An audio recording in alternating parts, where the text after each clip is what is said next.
أنت ما اهتدينا ولا تصدقنا ولا صلينا اللهم لولا أنت ما اهتدينا. Assalamu alaikum wa rahmatullahi wa barakatuhu. How is everyone doing? What's been happening so far? Sorry for the delay. I know I promised I'm going to be a regular, but I was just busy on some different private streams, doing some other stuff on TikTok and stuff, and some public street dawah. I'm just late for my, I don't know if you can call it lunch or early for dinner, but I'm just going to eat and we're going to react to one of the videos about Alex O'Connor grilling a person named Dinesh D'Souza or something. But before that, we're going to react to the video of Hamza with, I think, Orthodox Muslim. I'm sorry, Hamza's dialogue with God Logic. Let's see where it is, if you can find it.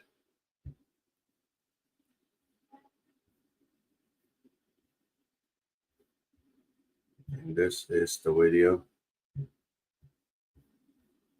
Let's react to this, share the screen, and we'll see where we go from here.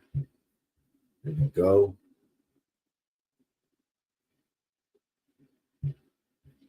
Muhammad received revelation over Paul receiving revelation. Because Paul's a liar. Okay, assalamu alaikum. This video you're about to see is an interaction I had the other night with Mr. Avery, God Logic. I've tried to stay away from those kind of live streams because without that control, you could be muted and kicked and all this kind of stuff and doubled up on and things like that. So anyway, he was doing a topic about Paul being greater than Muhammad. And I think it was along the lines of Paul is greater than Muhammad, prove me wrong, or something like that. Anyhow, right now, Paul is my mastermind specialist subject. I've been steamrolling every Christian I meet with Paul, regardless of who they are.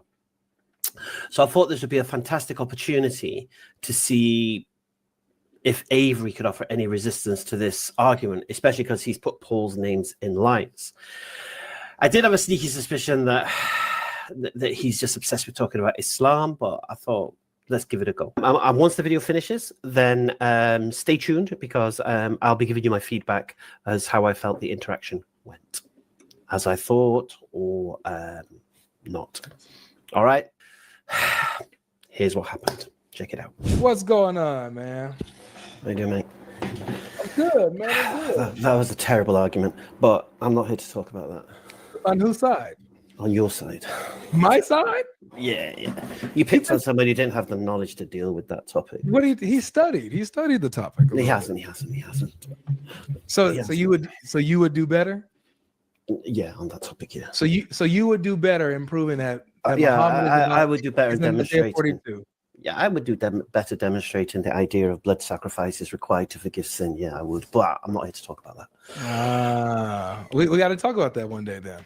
If you no problem. But see, my brother thought, "Oh, you did me this, that, blah, blah, blah." It's just because the brother doesn't have the knowledge. Yeah, he just needs to study a little bit more. Maybe read the Book of Ezekiel might help him. But I think he went to Ezekiel. What did he say about Ezekiel? He went to Ezekiel to say that to try to demonstrate that somebody just has to repent and obey God's laws and commands and you're good. That blood sacrifice isn't required. That's the argument, right? And how did you respond to that? The response is that what God tells the sinner to do, to repent, is to obey his laws and his statutes. Right. Which means that according to God's laws and statutes, when it comes to repentance and atonement, it's blood sacrifice. Not for intentional sin, it's not. Even for unintentional sin. No, intentional sin, not unintentional. Yeah, intentional sin too. No, for the wicked, no. Anyway, another topic, another day. Paul, you said some disastrous things today that I don't know why your people think you're a kind of knowledgeable on this topic. You said Paul wrote the book of Hebrews. I didn't say Paul wrote the book of Hebrews. You did. No, I didn't. I mentioned You quoted. You did. You said he wrote half the New Testament, and then you reeled it off, and you included Hebrews. No, so when I mentioned Hebrews, I mentioned Hebrews in line of the New Testament books of Revelation. And say Paul no, wrote it. that's not what you said. You said that's exactly what I said. You said Paul wrote half the New Testament. So you. Just to interject, guys, I also want to say Hebrews or not, when they're talking about the book of Ezekiel, all of the rabbis who have given the explanation for Ezekiel, and I'm not counting the fact that book of Ezekiel was sometimes disputed amongst the earlier rabbis because of it going against the book of Numbers. But that's another topic.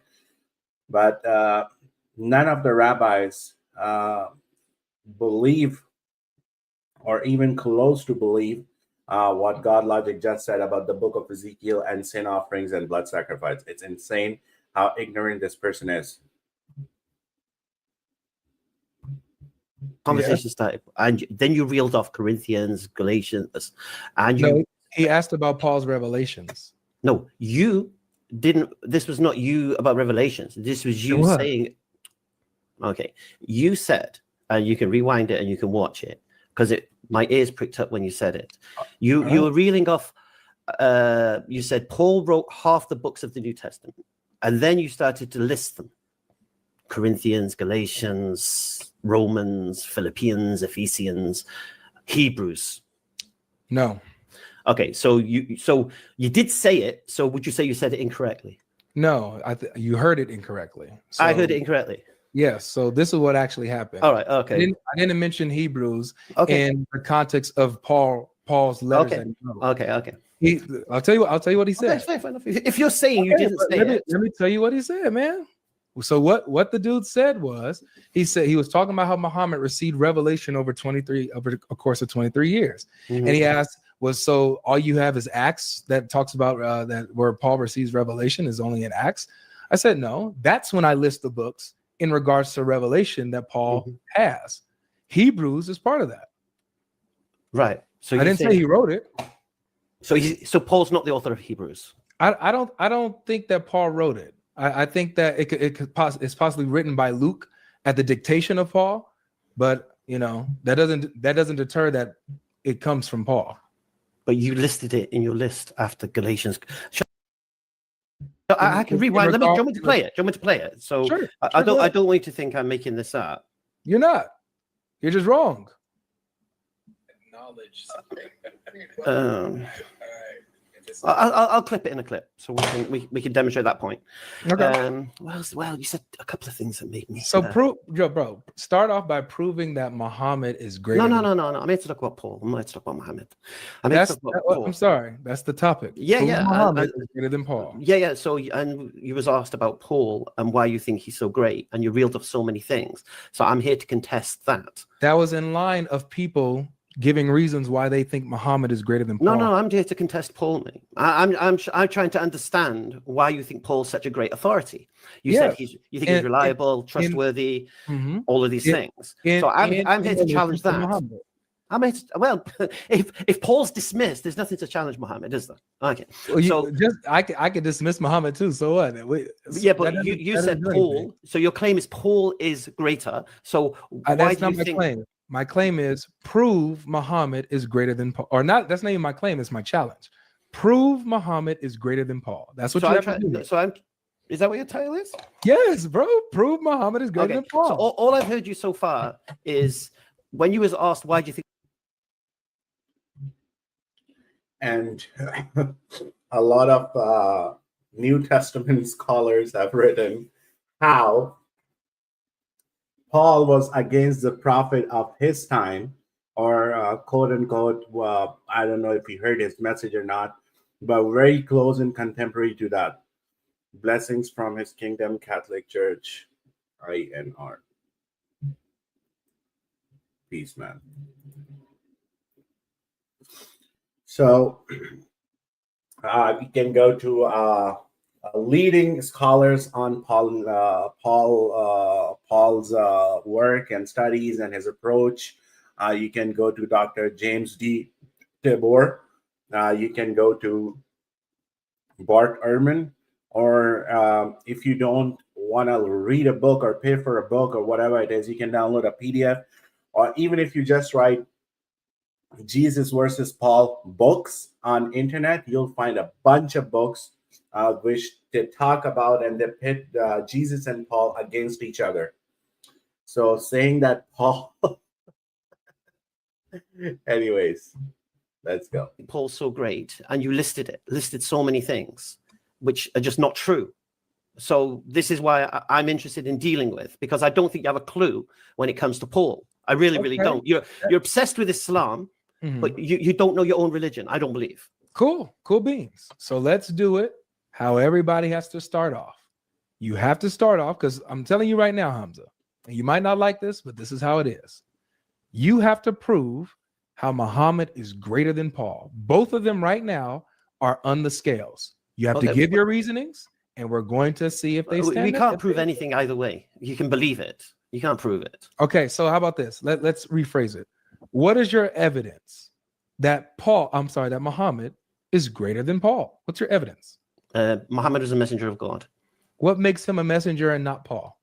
I don't think Paul received revelation, first thing. I don't think he was in line with the teachings of what he claimed. I don't believe he was a Pharisee. All right, let's do one thing at a time. All right, I'll make it easy. Paul was a liar, Muhammad wasn't.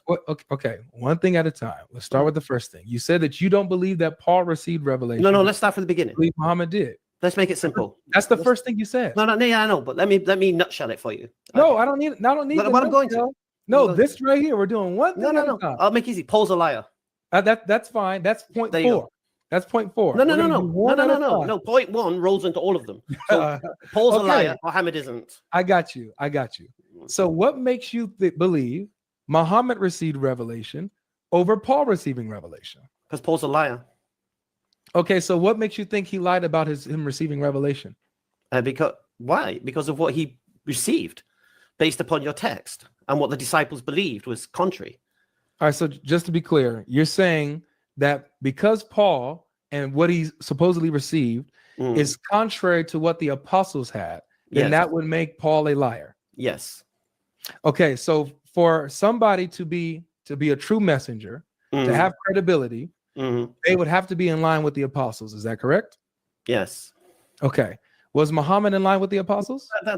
Please don't do that nonsense. That's what we're doing. Don't do that nonsense. It's no double standards. Don't do that nonsense. No double standards. No, the thing is, you see, we're talking about your text. Avery is so stupid. Just give me 1 second. I'm just gonna put my food plate away.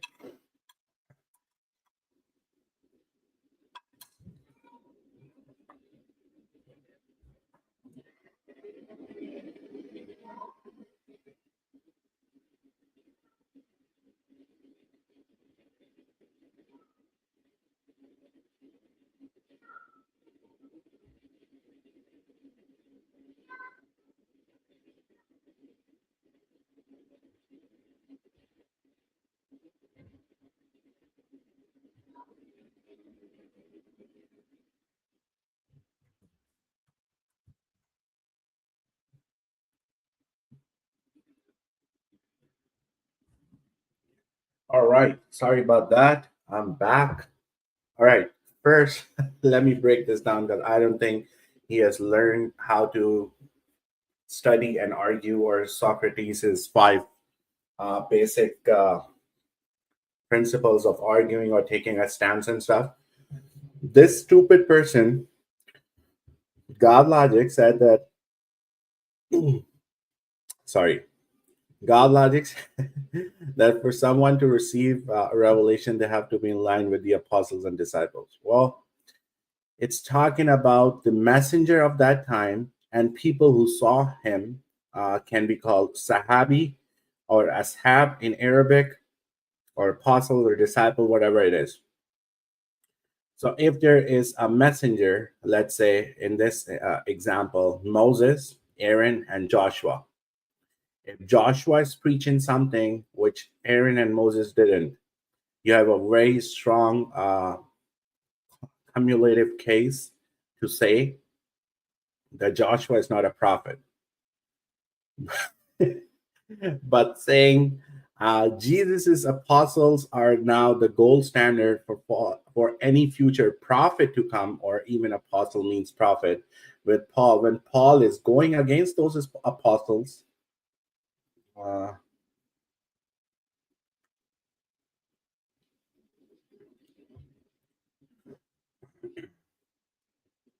when Paul is going against those apostles, Paul is going against Torah, and no Jew would accept that Paul was in line with any of their scripture. So that's what he's saying.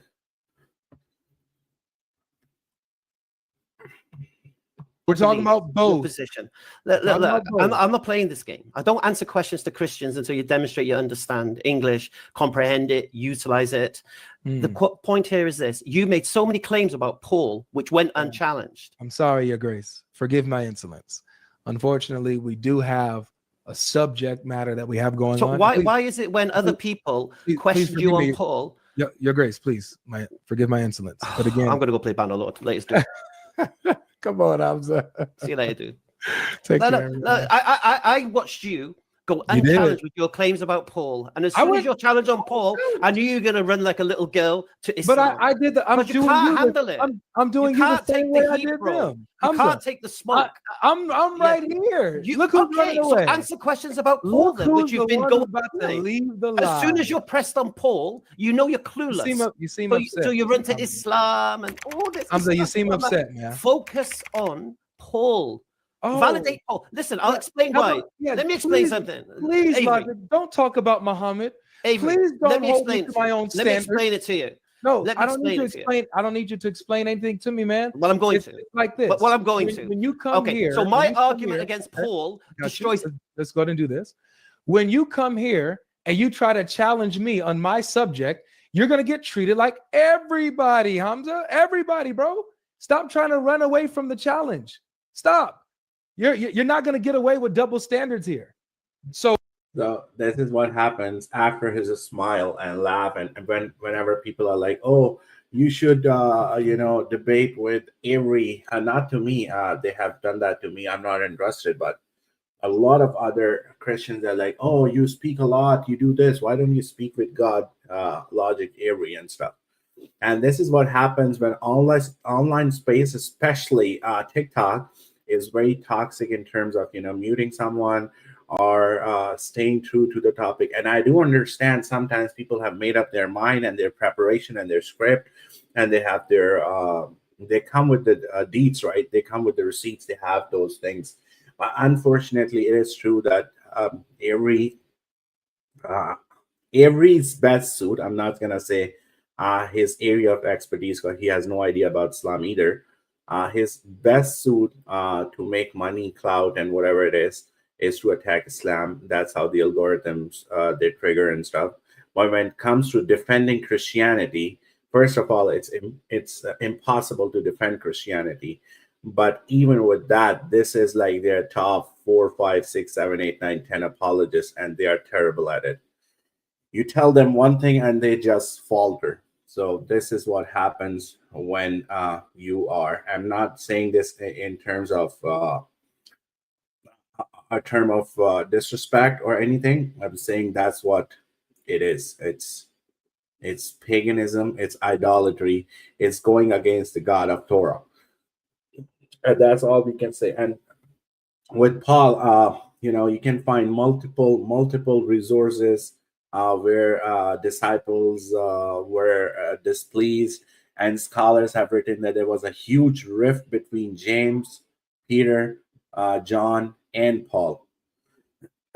So yeah, I mean, if you hold to church fathers, if you're a Catholic or Orthodox, and you do consider someone to be a church father, or texts which are other than the biblical canon, you would find, for instance, the recognitions, the Clementine homilies and stuff, where Peter talks about how he calls Paul his enemy.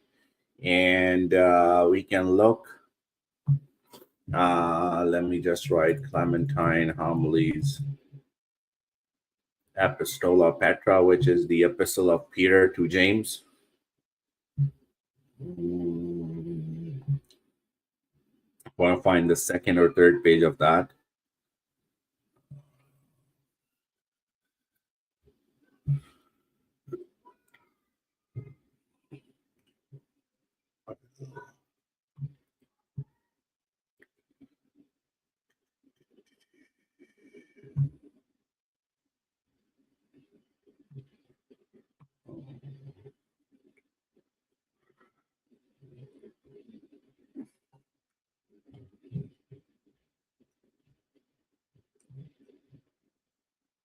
All right, let's do this.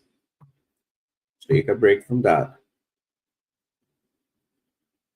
Kidnapped Catholic soldier of Christ. I don't know what that means. Here we go. So this is from New Advent. All right.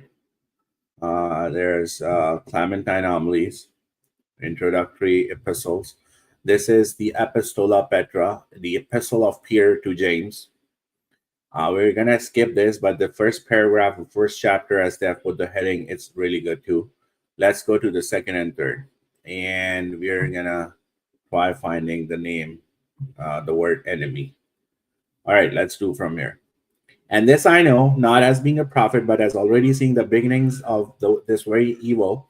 For some from among the Gentiles have rejected my legal preaching, attaching themselves to certain lawlessness and trifling preaching of a man who is my enemy. So he's saying some of the disciples, they have bought into this idea of they don't have to withhold the law of Torah, circumcision in the flesh, this and that, and there was only one person who was preaching them. And he's saying that that was lawlessness, that was trifling preaching of a man who is my enemy. And then he further quotes, which Christians love to quote, that law is to be done with. This is what his disciple, or what they consider is the, pillar foundation of church said, even though I believe it was James, but even if it was Peter, he says that the heavens and the earth shall pass away, but one jot or one tittle shall in no wise pass from the law. So, and then he says that while I am still alive, they dare thus to misrepresent me. How much more will those who shall come after me dare to do so? And exactly what happened. And he says furthermore things about that, waiting for the trial, and talking about the initiation of Moses, his books to the 70, delivering the rule of the truth, all these things. So this is Paul for you guys. All right, and let's end this video. See what happens. So if you're gonna say, and you see how you cut yourself. You said that if somebody does not agree with the apostles, then therefore they are a liar. Now answer the question. Did Muhammad agree with the apostles? Answer. It will help you. It will help Answer you. the question. Yeah, you don't mute me. Who are you? You've been unchallenged in your claims about Paul, and as soon as you're pressed, gotta move on to the next your person. audience can see you can't defend Paul. You're clueless, mate. Right. Yeah, I steamroll Christians Hamza, all day. That was that. Okay, so what I expected to happen, that I had a sneaky suspicion would happen, happened. But it should have been a big red flag for a lot of Christians, because I challenged the idea of Paul not being reliable, being a liar. Now, the ramifications of Paul being a liar is enormous, because if Paul is a liar, that means he's not reliable. So when the church fathers rely on him, that means they're not reliable. And if they were relying on the Holy Spirit for guidance, that's not reliable. So we have like a chain effect. So I tried to stay on point. I wanted to challenge Paul. I wanted to hear the resistance, because he had been responding to Muslims prior to me going on. Quoting Paul, quoting epistles, quoting Acts, all of these things. So I assume that's what he would do, but it's not what he did. He wanted to focus on Muhammad. which would mean he was then comparing Muhammad to how the disciples and what they believed is portrayed in the New Testament. Obviously, I don't believe in the New Testament. Then I would say that. Then it would be, well, the Quran says you have to. I would be in the pit of the Islamic dilemma, the nonsense that is. Again, okay. So I was really disappointed. And if I was a Christian, I would be so disappointed with God logic right now. Because I guarantee you, there were Christians watching who wanted to hear, how do we respond to these accusations against Paul? And he didn't want the smoke. He didn't want to talk about Paul. He didn't want to address it. He didn't want to address my claim of him being a liar. He didn't even question when I said he was out of tilt with the companions of Jesus. He didn't even question that. He didn't want to touch it. So that silence speaks volumes. Now, I know people are going to say, oh, he ran. And let's be honest, he muted and kicked me. I didn't leave. Okay. But look, I know Christians are going to say, you, God logic smoked you on this. You couldn't answer about Muhammad. Yeah, I wasn't there to answer about Muhammad. Logic's kind of got all y'all on the same thing, bro. Every single one of you I've seen debate him to do this exams. Y'all apply logic to the Christian Bible. You cannot apply it to your own Quran. Well, that couldn't be further away from the truth. The amount of Christians who have told me that their church father said that you have to have blind faith, you have to have faith, and the amount of youth ministers who, when they started questioning the biblical stories in the Old Testament, were asked to keep their mouth shut, is insane. And the amount of people, the Muslims I've met who have been asked to keep their mouth shut when they question Quran are zero. This is the level of ignorance and, sheep walking behind another sheep looks like, guys. Logic's kind of got y'all. He can't. When you worship three gods and you say you worship one, there's no way out of it up until you disown the Old Testament, like Mersin of Sinop did, the rich ship owner from Turkey who came to that port and rewrote the Gospels according to him. There is no way out. Old Testament destroys your claim. New Testament is not in the continuity with that. Anyways. I was there to question Paul. So I'll let you decide for yourselves. Did he do a good job defending Paul? Or did he ignore my accusations and claims against Paul? Did he not even engage in it? And I'm shocked here because he's the best you got. And he couldn't even touch it. You can see it in reverse. That was not an ad hom response, by the way. When I'm giving you examples and supporting my evidence, it comes out from the classifications of a fallacy. You can't prove your point. It seems like Paul is not just a kryptonite for all of the Christians, even Mr. God Logic. It was such a shame, such an opportunity missed. Anyway, inshallah, see you in the next video. Assalamu alaikum. All right, I think I have one more thing to show you guys. It's from Alex O'Connor, the former cosmic skeptic.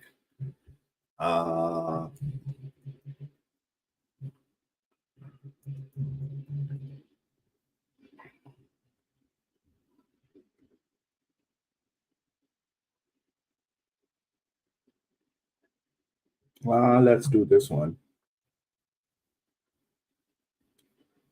Let's do this. Let's see what happens. This is a Christian. I don't know if he's a preacher, pastor, whatever, from England. Let's see what he says to Alex. The Amalekites and totally destroy all that belongs to them. I'm told sometimes that this is actually an exercise in hyperbole. God didn't mean everyone. It continues, do not spare them, put to death men and women, children and infants, cattle and sheep, camels and donkeys. And if you think that this is hyperbole, consider what happens when Saul does conduct the destruction of the Amalekites as ordered and decides to leave alive the king as well as some of the best of the livestock. He leaves them alive.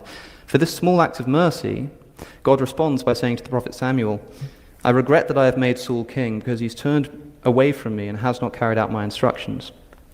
So not even the animals can escape this genocide. So I'd like to ask Dinesh, I suppose, directly, which is it? Is this a morally corrupt series of events, or do I have to dispel with my moral intuition that genocide, including of innocent children, is a bad thing? Let's talk about the moral sense, since you raised it, and we'll just talk about it briefly. I want to make sure we've got time for Q&A, but look, I can reread the text if you like. The Amalekites... Well, let's not talk about the Amalekites, in part because, here's the problem. For most Christians, the Old Testament is different than the New and is seen through the light of the New. So, but which is exactly the problem with Christians.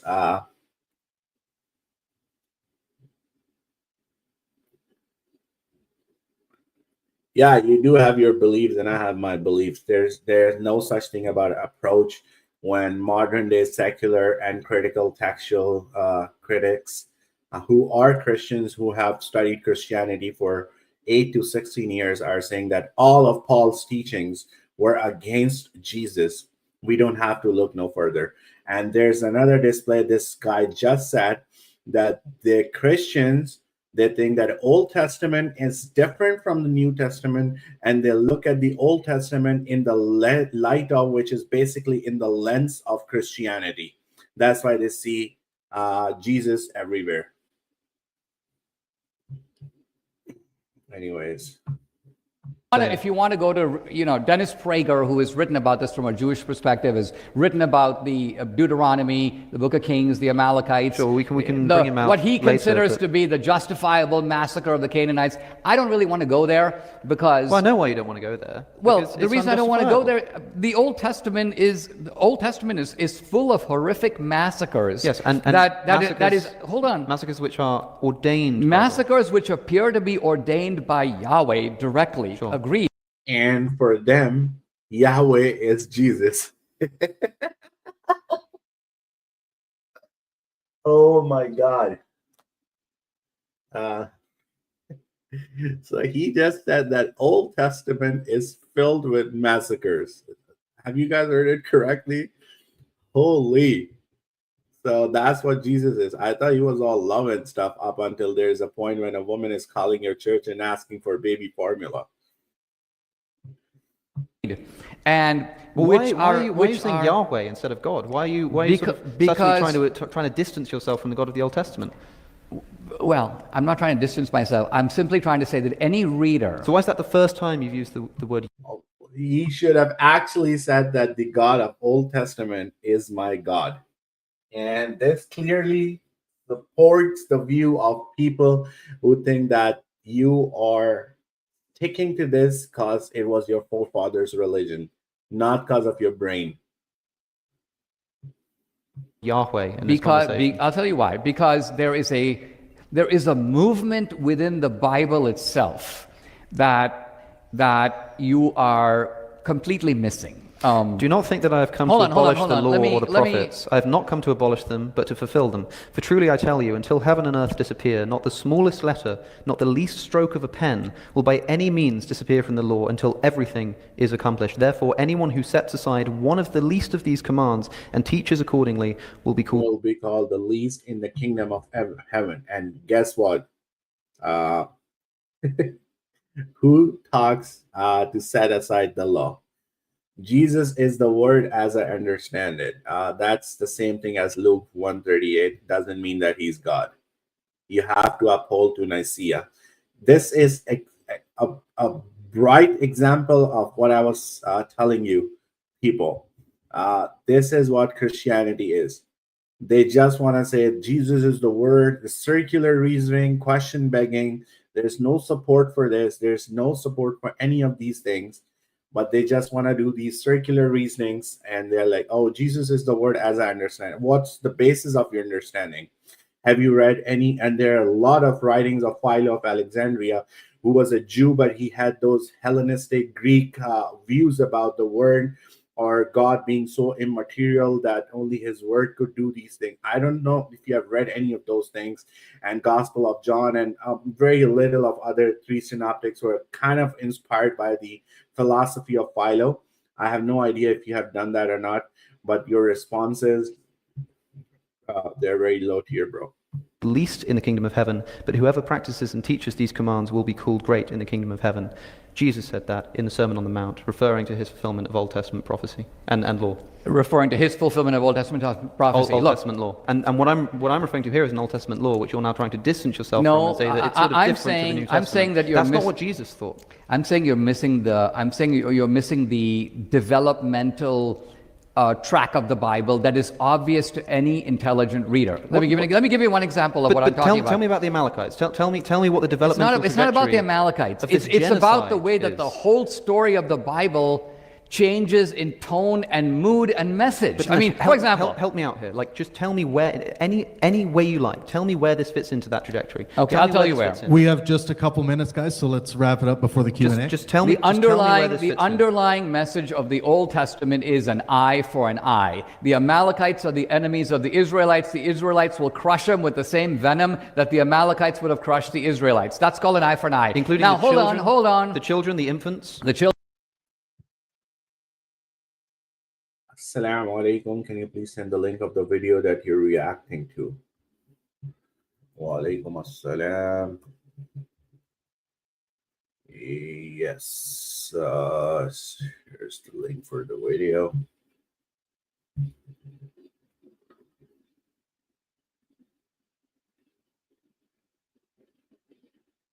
Now, the entirety of Old Testament teaches that there is only one God, and no three persons, consubstantiality, co-equal, co-eternal, none of that, unfortunately for you. So yeah, I didn't say circular reasoning for that. I asked you about Jesus and him being a prophet, and you said that Jesus is the word of God as I understand it. You can disagree. The cattle, the sheep, the camels, the donkeys. Yeah, that Dennis Prager says yes, but my point is different. You will not find that spirit at all in the New Testament. In fact, in the New Testament, because New Testament, there's only one prophet, which is Jesus, and whatever Matthew, Mark, Luke, and John have written about him is from their memory, whatever they could remember, and other Gospels, Gospel of Thomas is as early as anything else. Some place Gospel of Thomas to be somewhere around 50 to 120 AD. And then there's Q Gospel, and both of those Gospels, the Q Gospel and Gospel of Thomas, they don't have any of these weird Christology you find in the other Gospels. So no. And obviously when you have so many letters written by a person who was actually persecuting the same religion, of course, it's not going to sound like that. It's going to sound like a man. Testament, you've got a spirit of forgiveness. So what I'm getting at is to pretend like you don't have this. Christianity is named after Christ. It's based on Christ as a fulfillment of the Old Testament. But what? Actually, the early Christians were not called Christians. You can go to Nazarene, Johannian community, Ebionites. You can call them even Christolaters is what they were called before the usage of the word Christians appears. What does fulfillment mean? It actually means transcendence. In Abraham's time, blood sacrifices are normal, right? No, blood sacrifices were not normal in any time. I don't know what he's talking about. There are only 3 instances where you can offer sacrifices, and one of them is actually a Jewish festival, so to speak, Yom Kippur, and then there's guilt offering and others. Quran and Hadith use the Torah, so what? What does that have to do with the man God, bro? What are you talking about?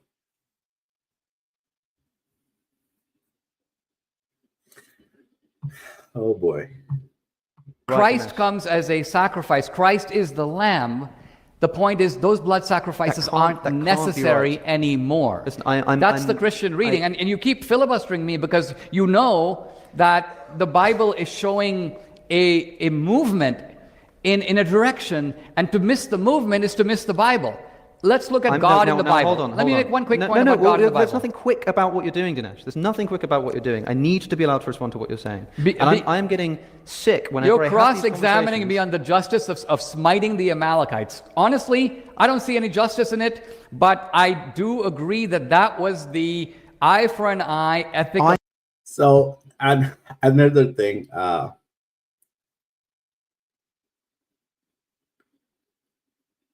the statement that he just said, you would never find a Muslim saying that about Allah subhanahu wa ta'ala. He said, I don't find justice, which is justice from God or his God, quote unquote, Jesus, doing justice in Old Testament.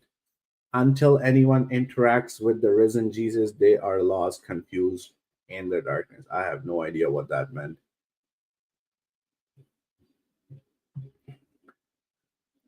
Muslims and Islam did not write the Injil.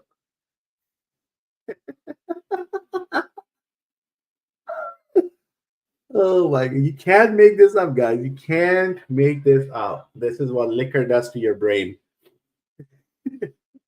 Muslims, you Muslims and Islam, you do not write the Injil. Hallelujah, praise Jesus.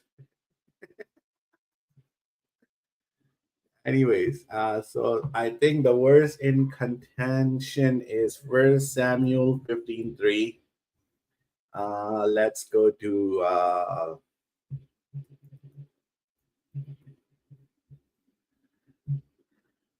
let's look it up in the Bible.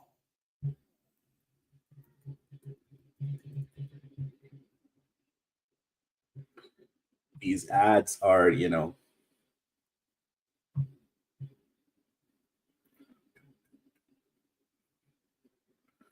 all righty, here we go. And I'm going to show you one more. I can use Sepharia, guys, whoever wants to, but Chabad is actually pretty good as well for some of the, I'm just going to make it a little big. So this is the verse in contention. There we go. Oh, sorry. I don't want to add this to the tab right now. I do have an account on this. All right. Let me see if you guys can see this. All right, perfect. So it reads, now go and you shall smite Amalek, and you shall utterly destroy all that is his, and you shall not have pity on him. And you shall slay both men and women, infant and suckling, ox and sheep, camel and donkey. So this is another example of when, in Isaiah 53, they're talking about the son is born to us kind of thing, which is the theme of the book of Isaiah and stuff. They're talking about the nation of Israel as one singular, just like they're talking about Amalek in one singular right now. This is what it is. And also, I think in Deuteronomy, talking about another genocide, and where the young virgin girls were asked by Moses to be brought back for the army and for the God. Let me find that. No, early Christian Jesus followers were Muslims, actually, not Christians at all. Let me just from here and find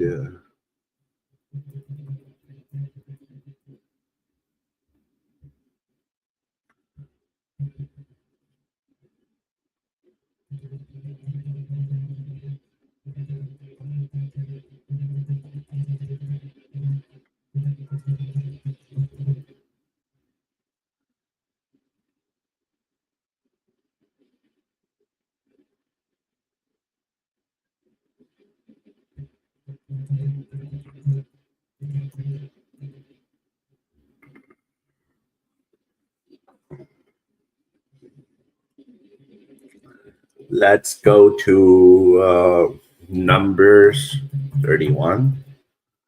Let's read 17 and 18.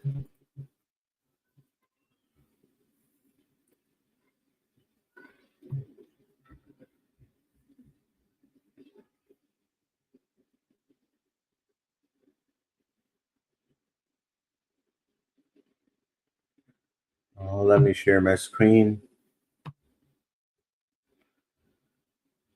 The Injil is the 4 Gospels of the New Testament. So he's thinking that a singular is a plural. Insane. You can't make this up, guys. You can't make this up. It's not Injils, it's an Injil, which is scattered in the 4 Gospels. There are some remnants of parables and stuff like that. But Injil is not the 4 Gospels. Injil is in there, but it's not the 4 Gospels. Okay, let's go to Numbers, Bamidbar. I don't know if you guys know Hebrew or not. Anyways, let's read verse 17. It says, "So now kill every male child and every woman who can lie intimately with a man you shall kill. And all the young girls who have no experience of intimate relations with a man you may keep alive for yourselves." All right. So this is Jesus's revelation as per Christians in the Old Testament, in the book of Numbers, in Torah. There you go. Okay, let's finish this up, and then I'm gonna end the stream.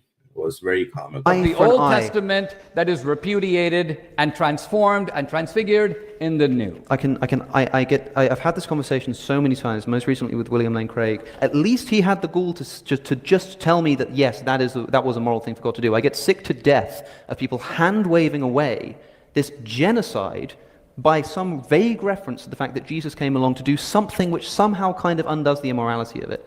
Like, this is not an eye for an eye. This is a genocide of combatant men, innocent women, and children, and animals. Saul is punished by God for not killing all of the animals. Like that is actually a ludicrous misreading of what's happening. Let me just make a quick point. Let me just make a quick point. I have to make this point. Okay. I've got to read the text from Joshua as well. Okay, and then we'll check in with the audience, because we're probably, I think the audience is going to agree that we want this to keep going. No, that's fine. Instead of going to Q&A, but we'll check in fine. just after Alex's point here. I think it's important, like, read these texts for yourself. There is no way that I'm misreading this text. We know that this is what's happening. In the slaughter of Ai, that's a type of Canaanite. In Joshua, we're told that when Israel had finished killing all of the men in Ai, in the fields and in the wilderness, where they had chased them, and when every one of them had been put to the sword, the Israelites returned to Ai and killed those who were in it. That is to say, that we're told that this is just because the promised land was inhabited, and God's God, he's allowed to do this. So because the Israelites want that land, they have to go and chase out the Ai. So they chase them into the wilderness. They chase after them. They slaughter them in the wilderness. They then turn around, come back into the city, and kill who's left. Who's left if the combatants have run away? The women and the children. This is intolerable, and I cannot have it simply waved away. All right, hang on. Jesus. Let me just for a second. It can't happen. It can't keep happening. Let's pause. You're completely blind to the irony of what you're saying. Dinesh, can we pause for just a second? Yeah. Okay, everyone who wants to go to Q&A right now, make a loud noise. If you're in Canada and have over $10,000 of debt,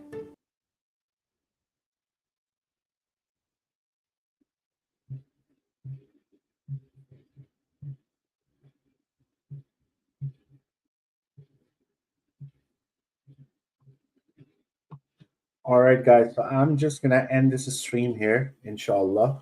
The key points to go over and to ponder is that God logic ran away from defending Paul, because nobody can defend Paul when there's so much literature out there proving him not being loyal and lying his way around to achieve whatever he set out to achieve. And this Christian pastor, preacher, whatever you want to call him, from England, failing miserably to defend his religion in front of Alex O'Connor. These are the highlights of the day. So inshallah, we'll talk soon. Up until then, take good care of yourself. Assalamu alaikum wa rahmatullahi wa barakatuh. الله وملائكته يصلون على النبي يا أيها الذين آمنوا صلوا عليه وسلموا تسليما